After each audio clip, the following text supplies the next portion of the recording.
A lot of people say I don't have room for a fruit tree, I don't have room to grow vegetables, but I think you can do all those things in even the smallest spaces. It's just coming up with the right design, thinking about how you do it and fitting it all in really.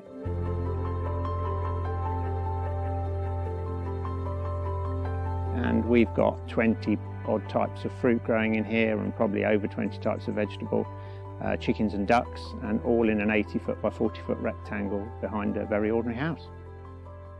Hi, I'm Wade Muggleton and welcome to our permaculture garden here in Shropshire. I'm a very keen gardener, author, writer and very keen permaculture and grow your owner. So we moved to this garden in 2002 and it was pretty much a blank canvas.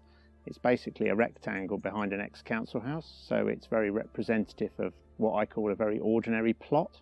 There must be thousands of similar plots in the country, and hopefully it shows what you can do with a small plot. We didn't really practice the classic permaculture design of like sitting down and drawing it all out and thinking about it, because it was the first house we'd ever owned. We were kind of quite excited and really keen to get on with it. So, but it does fall roughly into three zones. We've got the sort of the lower third is where the chickens and the ducks and the big fruit trees are. The middle zone is the vegetable garden with some dwarfing fruit trees, and the zone nearest the house is lawn, herb bed, fish pond, where the guinea pigs go. So it kind of falls roughly into sort of three zones as you go down the garden. It's very, very heavy clay here in Shropshire, so I would never entertain digging it. So I'm a big fan of no dig. So we literally put the raised beds on top of the lawn, sheet mulched them out with cardboard and compost and soil in on the top. And that was 20 years ago and they've never been dug since. And I'd like to think they're pretty good, well off for that really. Well, I grew up in Somerset, which I suppose is a famous apple county, certainly with its cider orchards, and I've just always been really interested in sort of varieties and trees, and it sort of all comes together really in terms of there are all these amazing array of historic apples. Most people only ever see the 4 or 5 in the supermarket, whereas there's over 2,000, well over 2,000 named British varieties. And lots of them are unique to a certain village or district or county. So I think there's a wealth of living history really in growing heritage varieties. I think having animals in the garden just makes the place more interesting anyway. We've kept chickens for years. Obviously you get eggs, you also get additions to the compost heap when you clean them out. The ducks, I've got muscovies, the sort of classic permaculture duck. I like them. I think they're just nice animals to have around. They don't lay a lot of eggs, to be honest, but they do a bit of slugging. In the winter, I let them in the vegetable garden, complete free range to hopefully clear up a lot of pest problems. And I think they're just nice things to have around, really. So we've kept ducks in 2 or 3 different phases, but we've always had chickens as well. Animals just add another dimension to the garden in terms of fertility, interest, pest control. So it has been a very, very dry year. We try to sort of harvest water in the garden off at every opportunity we can. We've got 6 water butts and we've got a slightly unusual system of using an old underground septic tank that's now derelict. So we pipe water off the roofs into this tank all winter underground, and then with a pump we can draw it back out. So I haven't used a hose or a tap this year in the garden. And we also mulch. Mulch is just massively beneficial at keeping the moisture in, reducing the weeds, and ultimately as it rots down it feeds the plants as well. I tend to use wood chip, but I'll just chip anything really that we've got or compost it. I like to think that nothing ever gets thrown out. We don't really use our council green bin because that's a waste of resource leaving the property when you could use it on site. I think if you can make your garden like a sponge so that when it does rain it all gets taken up. We've got a swale in one part, we've got lots of wood chip paths, wood chip mulches, straw mulches, and all the water harvesting. So I'd like to think that most of the water that falls on this garden remains within the garden. It doesn't run off and flood anywhere else. Here I tend to sow most things into modules and start them off because it is heavy clay. There is a bit of a slug problem.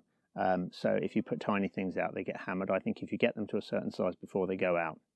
We're also 600 feet here up in the Shropshire Hills, so the season comes a bit later.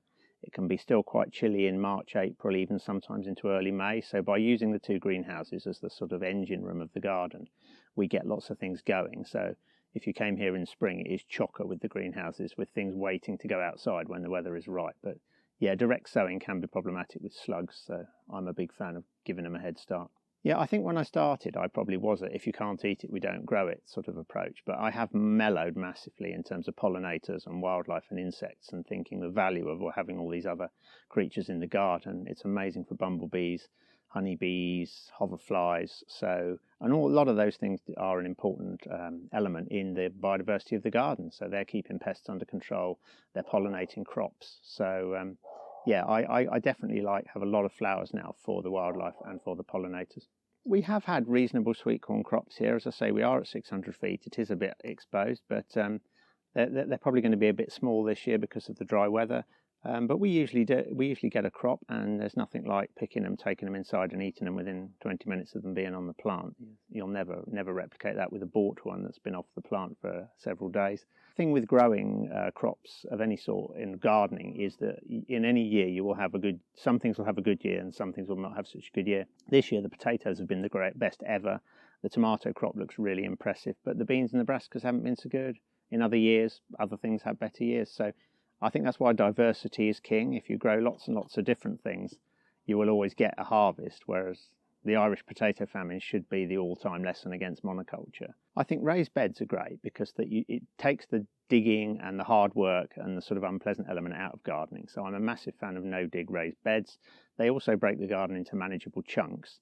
And when it comes to growing, it's like grow what you like. I think there's sometimes a sort of an idea that the old boys on the allotments that thou shalt grow sprouts, potatoes, carrots and onions. But personally, I dislike sprouts intensely, so I don't grow sprouts. But it's like grow what you like. I love picking my own tomatoes. I think that is probably the highlight of the gardening year, is when you pick your own tomatoes and eat them when they're still warm. And people say it's not worth growing potatoes because they're cheap, but I love unearthing your own potatoes.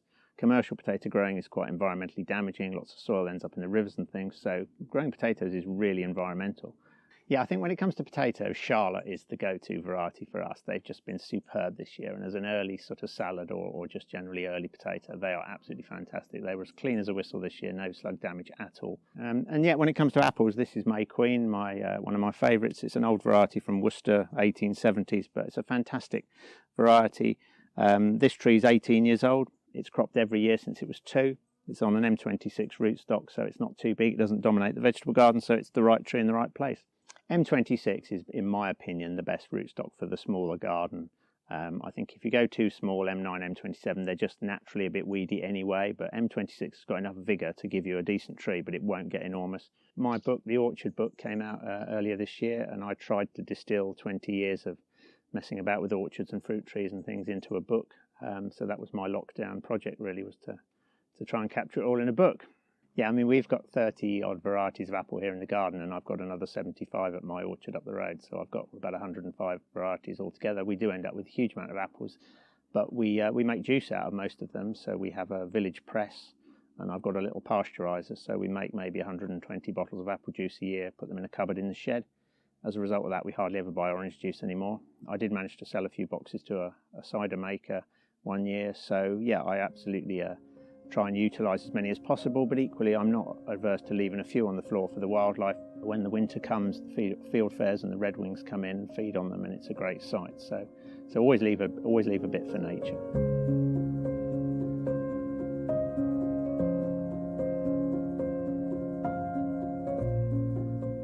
Permaculture to me, I suppose, is sustainability. It's about trying to tread more lightly upon the earth, leave it in a better condition for our kids. So yeah, to me that's what it's about. And I always say that when you're growing your own, everything you grow yourself doesn't have to come from somewhere else, because it's the coming from somewhere else that is the problem. That's where the transport, the pollution, the packaging, the waste all occurs. So if you walk out the door and pick an apple off your own tree, as opposed to buying one that's come from New Zealand, there's obviously a big carbon footprint and energy difference. So we've had a lot of people visit the garden over the years as a permaculture demonstration site, and through the National Open Garden Scheme, where the village open gardens, and ours is one of those that's open. But people often say to me, they come up to me and they say, it's lovely, but it must be such a lot of work, in a slightly condescending. And I that really winds me up, because I think it's not work. I never once think of it as work, because I enjoy doing it. I would much rather be out here than I would sat in front of the TV. So I think perceptions of work is a funny one. People often think of it as a negative thing, whereas good work is a great thing, I think, for well-being and positivity and activity and fitness and everything. So gardening, as a friend of mine said, gardening is good for the soul, and I think that's right. Enjoy it. It is a wonderful thing, because it is fresh air, exercise, well-being, being outdoors. What could be better? It's not work.